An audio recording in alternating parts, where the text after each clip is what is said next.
Bienvenue à vous sur Ici Beyrouth, c'est Ici Femmes. J'ai le plaisir de recevoir Jennifer Awad Halabi, ingénieure industrielle et PDG de la plateforme pédagogique Ata'allam.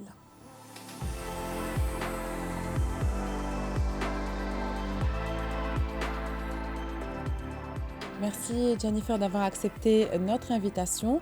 Alors vous êtes ingénieure industrielle libanaise, entrepreneur, professeur à l'Université Saint-Joseph et vous venez de recevoir le prix Mohammed Ben Rachid pour la langue arabe dans la catégorie technologie. C'est une distinction de Son Altesse Royale Mohammed Ben Rachid et c'est aussi la plus haute récompense mondiale pour les personnes et organisations qui œuvrent pour la promotion et au service de la langue arabe.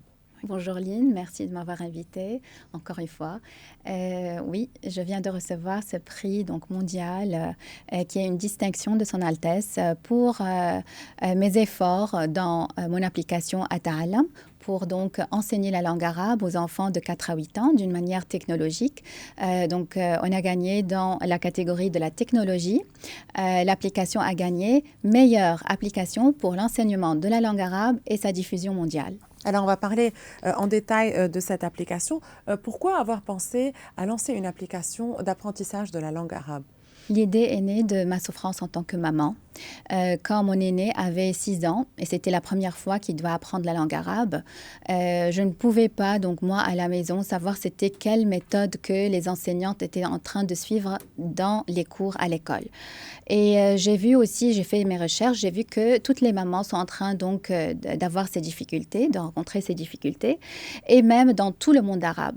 Alors, j'ai dit, il faut que je crée une ressource qui va aider donc les mamans à la maison, les enfants bien sûr, et aussi les maîtresses, que ce soit une application éducative, en même temps ludique, qui va leur enseigner leur cursus académique d'une manière donc interactive, avec enseignante intégrée, qu'on a appelée Rana dans l'application, et qui va être donc une ressource technologique qui va aider les enfants à comprendre mieux leur cursus de langue arabe pour pouvoir lire et écrire sainement en arabe.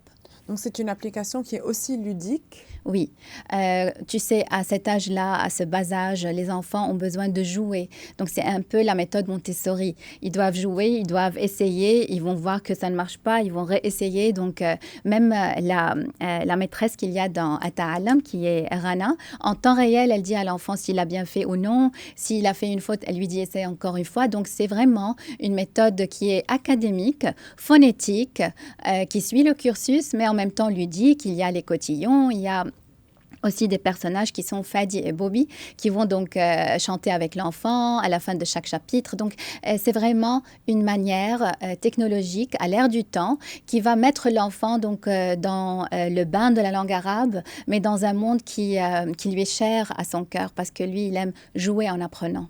Bien sûr, nous voyons là les images de cette application un peu défiler à l'écran pour donner une idée aux personnes qui nous regardent du visuel en fait de l'application. Cette application concerne les enfants de quel à quel âge? Oui, ça concerne les enfants de l'âge de 4 ans à 8 ans. C'est la première rencontre avec la langue arabe qui doit être donc phonétique à cet âge-là, qui doit être académique et ludique en même temps. Donc, on veut que les enfants apprennent à lire et à écrire, mais on veut qu'ils aiment apprendre. Parce que les enfants, tu sais, Lynn, de cette génération, ils sont en train de s'éloigner un peu de la langue arabe littéraire. Et nous, on veut instiller dans leur esprit l'amour de la langue arabe.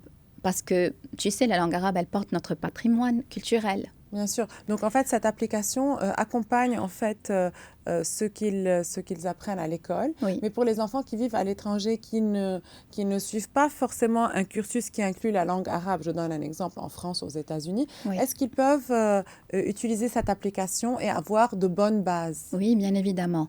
C'est ce qui se passe parce que Ata'allam déjà, elle est installée dans plus de 170 pays, plus de 8000 installations de Ata'allam, téléchargements partout dans le monde. C'est parce qu'il y a beaucoup d'expatriés arabes, libanais et autres qui veulent apprendre donc la base de l'enseignement de la langue arabe pour que leurs enfants savent lire et écrire l'arabe. Donc ça sert, oui, de ressources académiques pour ces enfants qui ne vivent plus dans les pays arabes.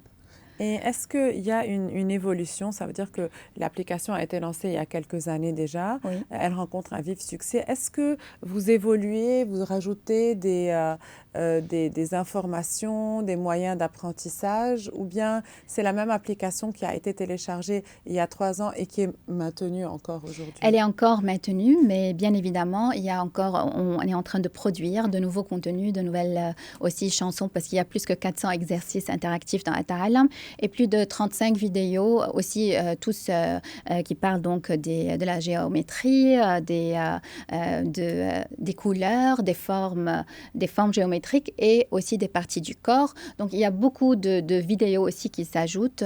Maintenant, on est en train de travailler pour l'année 2026. Il y aura beaucoup de surprises pour les parents. Donc il y a une mise à jour régulière en fait de l'application. Oui. Et combien d'enfants utilisent cette application? Oui, comme je l'ai dit, il y a plus de 8000 téléchargements de l'application.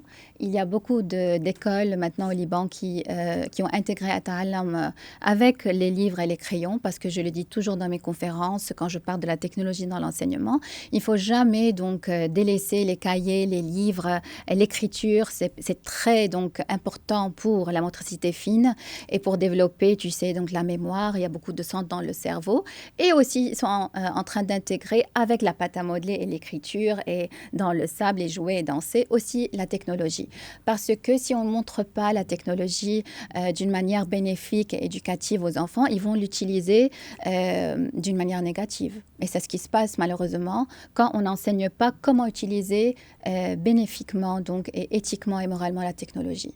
Bien sûr. Je voulais revenir un peu à ce lien entre la langue arabe et la technologie. Oui, On a l'impression que la technologie est liée essentiellement à la langue anglaise oui, et que la langue arabe, parce que déjà, elle comporte le volet du parler et le oui. volet en fait de l'écriture, qui sont deux volets qui sont complètement différents en fonction des pays. Comment est-ce que c'est possible de joindre les deux? Oui, c'est ce qu'on a fait avec Ata'alam. Tu sais, Lynn, nous, on a dans les pays arabes la diglossie. Donc, on parle l'ajait, on parle le Bien sûr. libanais, le khaliji, le syrien, et on écrit et on lit dans les livres l'arabe littéraire. Donc, cette diglossie qui existe dans le monde arabe, elle crée des points faibles chez les étudiants et chez les élèves. Et c'est pour cela que la Banque mondiale a vu qu'un élève de 10 ans ne peut pas comprendre un texte qui est adéquat à son âge parce qu'il y a beaucoup de mots de vocabulaire qui ne sont pas encore acquis dans son cerveau. Donc, quand tu présentes à travers Ata'alam et d'autres contenus aussi qui sont technologiques, la langue arabe qui est l'arabe littéraire d'une façon donc technologique, académique, pédagogique et ludique, tu es en train donc ici d'introduire avec la technologie le bon arabe écrit, l'arabe littéraire. Et ça, c'est trop bénéfique à ces étudiants qui sont en train de se perdre entre le parler et l'écrit. Oui, c'est ça la grosse complication. Et est-ce que vous utilisez des informations fournies par l'intelligence artificielle? Jusqu'à dès lors, nous, on a programmé Ata'alam et la maîtresse dans Ata'alam à répondre d'une certaine façon à chaque fois que l'enfant est en train de travailler. Donc, on n'a pas encore intégré l'intelligence artificielle, mais c'est un projet pour les classes supérieures. Quand on est en train de travailler sur Ata'alam pour les classes, donc EB4, EB5, EB6, là où il y a de la grammaire, etc. Ici, l'intelligence artificielle, si on l'entraîne sur nos cursus d'arabe, donc dans le monde arabe, c'est trop bénéfique parce que ça va personnaliser l'apprentissage et ça va pour chaque enfant, chaque élève, là où il a des difficultés, elle va lui donner plus donc de renforcement et d'exercices et d'explications. Pour les autres qui sont donc plus avancés, elle va lui donner peut-être d'autres matériels à travailler. Donc là, l'intelligence artificielle sera utilisée pour les classes donc supérieures. Pour revenir à ce prix Mohamed Ben Rachid pour la langue arabe, Mohamed Ben Rachid, la Loura al-Arabiya en arabe, qui est une distinction prestigieuse. Cela vous a fait quoi de la recevoir? C'est pour la catégorie de la technologie Et Ata'alam a gagné meilleure application pour enseigner la langue arabe dans le monde. Donc là, c'est une fierté, une très grande fierté. C'est vraiment... Et quand ils ont dit Ata'alam du Liban, alors là, j'ai eu les larmes aux yeux parce que tu sais, durant cette crise dans laquelle le pays passe, que encore on gagne dans le domaine de l'éducation, que notre histoire avec l'éducation est très longue et le Liban, il a une place très haute dans l'éducation. Donc d'avoir gagné pour Ata'alam, c'était vraiment une fierté et ça a remis, si tu veux, le Liban un peu sur la route du succès dans l'éducation. Bien sûr, notamment dans l'éducation et la technologie, les Émirats qui sont très avancés dans ce domaine d'ailleurs, qui soutiennent la langue arabe et en même temps la technologie. Bien sûr, ils sont les as, si on peut dire, dans le domaine du IA et dans le domaine de l'utilisation éthique de la technologie dans l'enseignement. Ils sont en train de jumeler la méthode traditionnelle des livres et les crayons avec la technologie et de gagner dans le domaine de la technologie chez eux, donc ce prestigieux prix. C'est vraiment quelque chose pour le Liban. Les autres compétiteurs venaient d'autres pays arabes, c'est ça? Oui, il y a beaucoup de catégories. Donc, il y a la catégorie de l'éducation, la catégorie de la technologie, l'enseignement de l'arabe aux non-parlants de la langue arabe, les ghayr natiqin biha. Et il y a aussi je crois, pour la culture et l'arabisation. Donc, il y avait de tous les pays. Il y avait de la Palestine, des représentants, des lauréats de l'Égypte, de la Jordanie. Il n'y avait que moi du Liban. Et oui, c'était un moment de fierté. Bien sûr. Et alors, votre message de fin, vous qui êtes aujourd'hui récipiendaire de ce prix prestigieux, pour les personnes qui nous regardent?